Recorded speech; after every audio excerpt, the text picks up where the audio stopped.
G'day everybody, Braden back with another video. This time I'm away on holidays. I just finished a day at the zoo and we're in the Hunter Valley region. Try and get a good view for you guys. See if you can see. Staying out. Didn't want to go outside, it's a bit fresh. So while I have time before dinner, I thought I'd make a vlog about recent news in the world of politics with regards to Donald Trump again, making some extremely racist comments in the media on his Twitter about Representative Alexandria Ocasio-Cortez, Representative Ilhan Omar, and a couple of other women of colour representatives. The issue is, Trump's made racist statements in the past, and I'll find a link to a couple of articles if you all want to check it out, because there's a big list of Trump's racist stances in the past. But I think this is the clearest example for people to see that don't necessarily think that Trump's a racist. I think this is arguably a case where you might have to say, hold on a minute, let's wait and see the evidence. And the evidence is, this is a pretty damn racist statement for him to make, to suppose that people that were born in this country should go back to where they came from because they can't correct this country, because they need to correct their shithole countries before they come and correct the United States, is really, really, really racist. To suppose that people that look like a different colour than you must be from a different part of the world and therefore must have shitty governments is really a shitty position to hold. But that's just Trump 101. That's his base 101. You look at the tweets responded underneath his thing, apart from people that are saying this is a racist tweet, is people that suggest that, these people all support illegals over Americans. These people are in league with the illegals, all of that sort of stuff. So this is something that I think is something that could really, really benefit the Democratic Party. People like Alexandria Ocasio-Cortez, Ilhan Omar need to band together and stand up against this. Keep fighting the fight that they're fighting, because it's really one day, and I'm hoping in the future one day, that Trump will be able to face his actions, and that means being unelected as president in 2020. I don't know what the world will be like if Trump gets another 4 more years, but I know that the world will be a better place if we move towards a progressive-leaning president, a Bernie Sanders or a Elizabeth Warren, who want to push for Medicare for all, who want to push for tuition-free college, an end to the military-industrial complex, which Trump said he would do, but he's still bombing Middle Eastern countries and then going and saying that these are shithole countries and that we should keep people out of them. So I'll keep bombing them so that they remain shithole countries. He hasn't done anything he said he would. The wall hasn't been built yet. The wall doesn't look likely to be built by the time of his presidency. So he'll use it as another campaign trick for the next presidency, I suppose. That'll get people sucked into his voting base.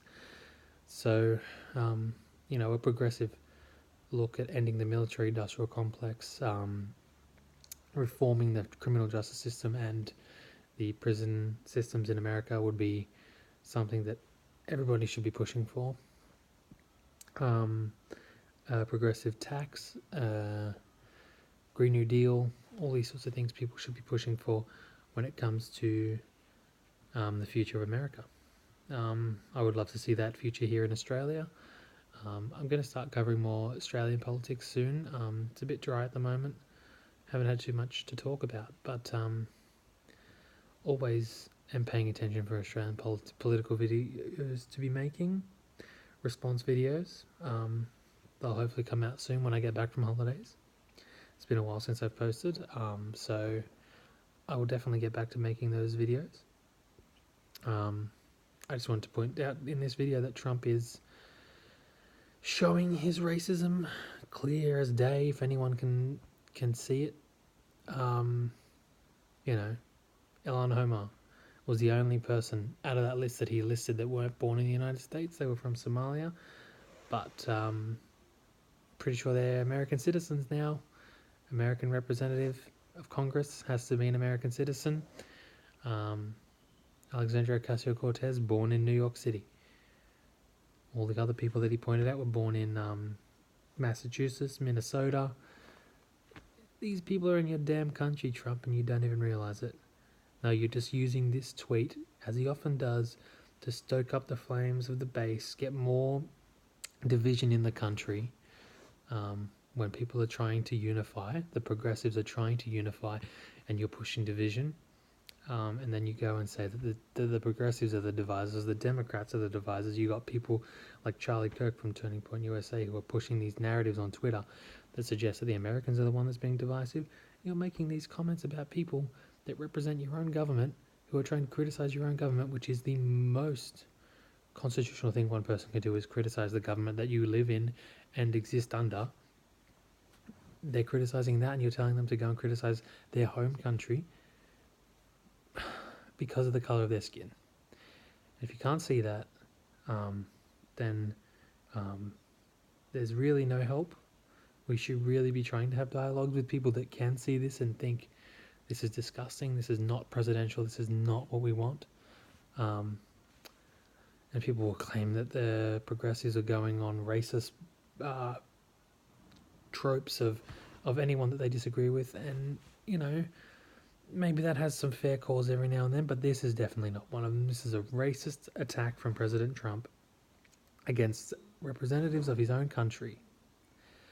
And don't worry, we're not going to slow down. We're not going to stop being what we are, which is aggressive progressives against Donald Trump, because at the end of the day, when Barack Obama, who was a corporate Democrat, when Barack Obama was president of the United States, the right wing still called him a socialist, a communist, a Muslim.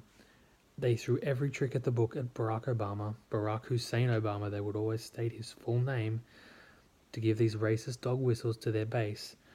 They would always say that about Barack Obama, which is not true. Barack Obama, again, kept bombing Syria. He was known as the deporter-in-chief. Tax cuts for Wall Street, all that sort of stuff. He was buddies with Wall Street. He is not a socialist. He is not a communist.